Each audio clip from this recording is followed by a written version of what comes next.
Hi ಸ್ನೇಹಿತರೆ, ಮತ್ತೊಮ್ಮೆ ನಿಮಗೆಲ್ಲ ನನ್ನ ಚಾನಲ್ಗೆ ಸುಸ್ವಾಗತ.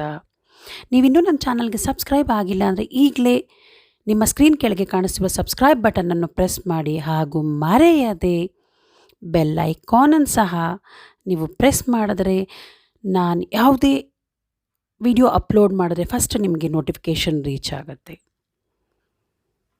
ಫ್ರೆಂಡ್ಸ್, ಈ ದಿನ ನಾನು ನಿಮಗೆ ಲೆಫ್ಟ್ ಓವರ್ ಕೇಕ್ನಲ್ಲಿ ಚಾಕ್ಲೇಟ್ ಬಾಲ್ಸ್ ಹಾಗೂ ಚಾಕ್ಲೇಟ್ ಲಾಲಿಪಾಪ್ ಮಾಡೋದು ಹೇಗೆ ಅಂತ ತೋರಿಸ್ಕೊಡ್ತೀನಿ. ಮೊದಲನೇದಾಗಿ ನಾವು ಚಾಕ್ಲೇಟ್ ಸಾಸ್ನ ರೆಡಿ ಮಾಡ್ಕೊಳ್ಳೋಣ. ನಾನಿಲ್ಲಿ 2 ಟೈಪ್ ಚಾಕ್ಲೇಟ್ ತಗೊಂಡಿದ್ದೇನೆ. ಒಂದು ಮಿಲ್ಕ್ ಕಾಂಪೌಂಡ್ ಹಾಗೂ ಒಂದು ಡಾರ್ಕ್ ಕಾಂಪೌಂಡ್. ಇದನ್ನು ಈಗ ನಾನು ಮೆಲ್ಟ್ ಮಾಡ್ಕೊಳ್ತಿದ್ದೀನಿ. ಈಗ ಡಬಲ್ ಬಾಯ್ಲಿಂಗ್ ಪ್ರೊಸೀಜರಲ್ಲಿ ಮೆಲ್ಟ್ ಮಾಡ್ಕೊಳ್ತಿದ್ದೀನಿ. ಮೊದಲನೇದಾಗಿ ಆಲ್ರೆಡಿ ನಾನು ಮುಂಚೆ ಒಂದು ವಿಡಿಯೋ ಅಪ್ಲೋಡ್ ಮಾಡಿದ್ದೀನಿ. ನೀವು ಅದನ್ನು ನೋಡಿಲ್ಲ ಅಂದರೆ ಮೇಲೆ ಡಿಸ್ಕ್ರಿಪ್ಷನ್ ಲಿಂಕ್ ಹಾಕಿರ್ತೇನೆ, ಅದನ್ನು ನೀವು ಈಗ ನೋಡಿ ಮೆಲ್ಟ್ ಆಗ್ತಿರೋದು ನೋಡ್ಬೋದು. ನೀವು ಸ್ಮೂತ್ ಪೇಸ್ಟಾಗಿ ಕನ್ವರ್ಟ್ ಆಗ್ತಾಯಿದೆ.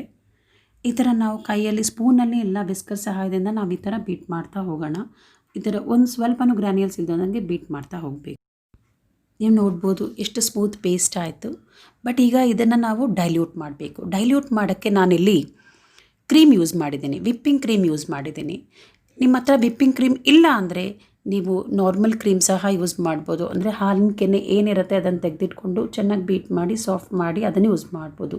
ಅದೂ ಆಗೋದಿಲ್ಲ ಅಂದರೆ ನೀವು ಜಸ್ಟ್ ಹಾಲು ಯಾವುದಾದ್ರೂ ಗಟ್ಟಿ ಹಾಲನ್ನ ಯೂಸ್ ಮಾಡಿ ಈ ಥರ ಬೀಟ್ ಮಾಡ್ತಾ ಹೋದರೆ ಸ್ಮೂತ್ ಪೇಸ್ಟ್ ಆಗುತ್ತೆ. ಇಲ್ಲಿ ನಾನು 1/4 ಕಪ್ ಕ್ರೀಮನ್ನು ಯೂಸ್ ಮಾಡಿದ್ದೇನೆ. ಅದು ಒಂದೇ ಸಲ ಹಾಕಬಾರ್ದು, ಸ್ಪೂನ್ ಬೈ ಹಾಕ್ತಾ ಹೋದರೆ ನಿಧಾನವಾಗಿ ನಾವು ಬೀಟ್ ಮಾಡ್ತಾ ಮಿಕ್ಸ್ ಮಾಡ್ತಾ ಹೋಗಬೇಕು. ನಾನಿಲ್ಲಿ 4 ಸ್ಪೂನ್ ಹಾಕಿ ಯೂಸ್ ಮಾಡಿ ಬೀಟ್ ಮಾಡ್ತಾ ಇದ್ದೇನೆ. ನೋಡ್ಬೋದು ನೀವು ಎಷ್ಟು ಚೆನ್ನಾಗಿ ಗ್ಲಾಸಿ ಫಿನಿಶಿಂಗ್ ಬರ್ತಾ ಇದೆ ಹಾಗೂ ಸ್ಮೂತಾಗಿ ಪೇಸ್ಟಿಂದ ಇವಾಗ ಸ್ವಲ್ಪ ಡೈಲ್ಯೂಟ್ ಆಗ್ತಾ ಹೋಗ್ತಾ ಇದೆ. ನೋಡಿ ಈ ಥರ ನಾವು ಫ್ರೀಕ್ವೆಂಟಾಗಿ ಬೀಟ್ ಮಾಡ್ತಾ ಹೋಗ್ಬೋದು. ಹಾಗೂ ನೋಡಿ ಸ್ಪೂನ್ ಬೈ ಸ್ಪೂನ್ ಸೇರಿಸ್ತಾ ಇದ್ದೀನಿ. ನೋಡಿ ಮುಗಿತಾ ಬಂತು. ಇಲ್ಲಿ ನಾನಿಲ್ಲ ಒಂದು 10ರಿಂದ 12 ಸ್ಪೂನ್ ಕ್ರೀಮ್ನ ಯೂಸ್ ಮಾಡಿದ್ದೇನೆ. ನೋಡಿ ಈ ಥರ ಫುಲ್ ಈಗೆಲ್ಲ ಕ್ರೀಮು ಹಾಕೊಂಡಾಯಿತು. ಈಗ ಚೆನ್ನಾಗಿ ಬೀಟ್ ಮಾಡ್ತಾ ಹೋಗೋಣ. ಡೈಲ್ಯೂಟ್ ಆಗ್ತಾ ಹೋಗುತ್ತೆ ಹಾಗೂ ಗ್ಲಾಸಿನೆಸ್ಸು ಬರುತ್ತೆ. ನೋಡಿ ಇದು ನೀವು ಜಸ್ಟ್ ಈ ಚಾಕ್ಲೇಟ್ ಲಾಲಿಪಾಪ್ ಹಾಗೂ ಬಾಲ್ಸಿಗೆ ಮಾತ್ರ ಅಲ್ಲ, ನೀವು ನಾರ್ಮಲಾಗಿ ಫ್ಲ್ಯಾಟ್ ಕೇಕ್ ಮಾಡ್ತಿರಲ್ಲ ಅದು ಡೆಕೋರೇಟ್ ಮಾಡೋಕ್ಕೆ ಅದು ಟಾಪಿಂಗ್ ಸಹ ಯೂಸ್ ಮಾಡ್ಬೋದು. ನೋಡಿ ಈ ಥರ ಕನ್ಸಿಸ್ಟೆನ್ಸಿ ಇರಬೇಕು ನಿಮಗೆ. ಫ್ಲೋಯಿಂಗ್ ಕನ್ಸಿಸ್ಟೆನ್ಸಿ ಅಂದರೆ ಬಹಳ ಚೆನ್ನಾಗಿರುತ್ತೆ, ಈಸಿಯಾಗಿ ಕೋಟ್ ಆಗುತ್ತೆ. ಕಡೆಯದಾಗಿ ನಾನಿಲ್ಲಿ ಸ್ವಲ್ಪ ಮೆಲ್ಟೆಡ್ ಬಟರ್ನ ಸೇರಿಸ್ತಿದ್ದೀನಿ.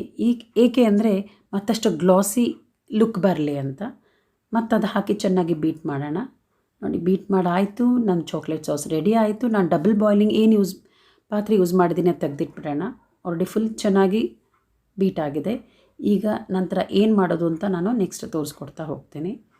ಈಗ ಚಾಕ್ಲೇಟ್ ಸಾಸ್ ಪಕ್ಕಕ್ಕೆ ತೆಗೆದಿಟ್ಬಿಟ್ಟು ನಮಗೆ ನೆಕ್ಸ್ಟ್ ಬೇಕಾಗಿರೋದು ಕೇಕ್ ಪೀಸಸ್. ನಿಮಗೆ ಕೇಕ್ ಮಿಕ್ಕಿರೋ ಕೇಕ್ ಆದರೂ ಚಾಕ್ಲೇಟ್ ಕೇಕ್ ಯೂಸ್ ಮಾಡ್ಬೋದು, ಇಲ್ಲ ನೀವು ಅದಕ್ಕೋಸ್ಕರ ನೀವು ರೆಡಿ ಮಾಡಿಟ್ಕೋಬೋದು. ಈಗ ನಾನಿಲ್ಲಿ 3ರಿಂದ 4 ಕಪ್ ಕೇಕ್ ಇತ್ತು, ಅದರಿಂದ ನಾನೀಗ ಚಾಕ್ಲೇಟ್ ಬಾಲ್ಸ್ ಲಾಲಿಪಾಪ್ ಮಾಡ್ತಾಯಿದ್ದೀನಿ. ನೋಡಿ ಈ ಥರ ಆ ಕೇಕನ್ನೆಲ್ಲ ಚೆನ್ನಾಗಿ ಪೀಸಸ್ ಮಾಡ್ಕೊಂಡು ಈ ಥರ ಕಂಬಲ್ ಮಾಡ್ಕೊಂಡು ರೆಡಿ ಮಾಡಿಟ್ಕೊಂಡಿದ್ದೇನೆ. ಈಗ ನೋಡಿ ಬಾಲ್ ನಮಗೆ ಕೈಗೆ ಒಂದು ಸ್ವಲ್ಪ ತುಪ್ಪ ಹಚ್ಕೊಂಡು ಗ್ರೀಸ್ ಮಾಡಿಕೊಂಡು ಅದನ್ನು ನಾವು ಈಸಿಯಾಗಿ ಪ್ರೆಸ್ ಮಾಡ್ತಾ ಹೋಗಿ ಬಾಲ್ ಸೈಜ್ ಯಾವುದೇ ಬಾಲ್ಸ್ ಶೇಪ್ ಮಾಡಿಕೊಂಡು ಈ ಥರ ಕಟ್ತಾ ಹೋಗ್ತಾ ಇದ್ದೇನೆ. ನೋಡಿ ಈ ಥರ ಪ್ರೆಸ್ ಮಾಡಿ ಈಸಿಯಾಗಿ ಸ್ಮಾಲ್ ಶೇಪ್ ಬಾಲ್ಸ್ನ ರೆಡಿ ಮಾಡಿಡ್ತಾ ಇದ್ದೀನಿ. ನೋಡ್ಬೋದು ಇಲ್ಲಿ ನಾನು 3ರಿಂದ 4 ಕಪ್ ಕೇಕಿಂದ ನಾನಿಲ್ಲಿ ಒಂದು 8ರಿಂದ 10 ಈ ಸೈಜ್ ಬಾಲ್ಸ್ ರೆಡಿ ಆಗಿದೆ. ಈಗ ಬಾಲ್ಸ್ ರೆಡಿ ಮಾಡಿ ಇಟ್ಕೊಳ್ತಾ ಇದ್ದೇನೆ. ನೋಡಿ ಇದು ಕೊನೆಯದಾಗಿ ಕಟ್ತಿರೋ ಬಾಲ್. ಕೈಗೆ ನೀವು ಸ್ವಲ್ಪ ತುಪ್ಪ ಹಚ್ಕೊಳ್ಳೋದ್ರಿಂದ ಅದು ಅಂಟೋದಿಲ್ಲ. ನೋಡಿ ಈಸಿಯಾಗಿ ಬಾಲ್ ಮಾಡಿಬಿಡ್ಬೋದು. ಈಗ ಬಾಲ್ಸ್ ಎಲ್ಲ ರೆಡಿ ಆಗಿದೆ. ನೋಡಿ ಈ ಸೈಜ್ ಬಾಲ್ ರೆಡಿ ಆಗಿದೆ. ಈಗ ನಾನೊಂದು ಪ್ಲೇಟ್ ತಗೊಳ್ತಾ ಇದ್ದೇನೆ ಹಾಗೂ ಅದರ ಮೇಲೆ ಒಂದು ಪಾರ್ಚ್ಮೆಂಟ್ ಪೇಪರ್. ಯಾಕೆ ಇದು ಯೂಸ್ ಮಾಡ್ತಿದ್ದೀನಿ ಅಂದರೆ ನಾವು ಪ್ಲೇಟ್ ಮೇಲೆ ಇಟ್ಟರೆ ಅದು ಅಂಟೋ ಸಹಾಯ. ಈಗ ಪಾರ್ಚ್ಮೆಂಟ್ ಪೇಪರ್ ಮೇಲೆ ಅಂಟೋದಿಲ್ಲ ಅದು. ಬಾಲ್ಸ್ ಎಲ್ಲ ರೆಡಿ ಅದನ್ನು ನಾನು ಸ್ಪೇಸಲ್ಲಿ ಇಡ್ತಾ ಹೋಗ್ತೀನಿ. ನೋಡಿ ಈ ಸೈಜ್ ಇದೆ. ಈಗ ನಾನು ಇದನ್ನು ಅರ್ಧ ಗಂಟೆ ಫ್ರಿಜ್ಜಲ್ಲಿ ಇಟ್ಟಿದ್ದೇನೆ. ಈಗ ನೋಡಿ ಇವಾಗ ಫ್ರಿಜ್ಜಲ್ಲಿ ಇಟ್ಟು ಬಂದೆ. ಈಗ ಚಾಕ್ಲೇಟ್ ಸಾಸ್ ರೆಡಿ ಇದೆ. ಅರ್ಧ ಗಂಟೆಯಿಂದ ಹೊರಗಡೆ ಆಯಿತು. ಹೊರಗಡೆ ತಗೊಂಡು ಚಾಕ್ಲೇಟ್ ಬಾಲ್ಸ್ ನೋಡಿ ಗಟ್ಟಿ ಆಗಿದೆ. ನಾವು ಆ ಸ್ಟಿಕ್ಕನ್ನು ಲಾಲಿಪಾಪ್ ಸ್ಟಿಕ್ಕನ್ನು ಒಂದು ಸಲ ಸಾಸಲ್ಲಿ ಡಿಪ್ ಮಾಡಿ ನಂತರ ಅದನ್ನು ಚಾಕ್ಲೇಟ್ ಬೌಲ್ಗೆ ಹಾಕ್ತಾ ಹೋಗಬೇಕು. ಏಕೆಂದರೆ ಅದು ಗ್ರಿಪ್ ಸಪೋರ್ಟ್ ಸಿಕ್ಕಿ ಅದು ಕ್ಲೀನಾಗಿ ಕೂತ್ಕೊಂಡಂತೆ ಬೀಳೋ ಸಾಧ್ಯತೆ ಇರೋದಿಲ್ಲ.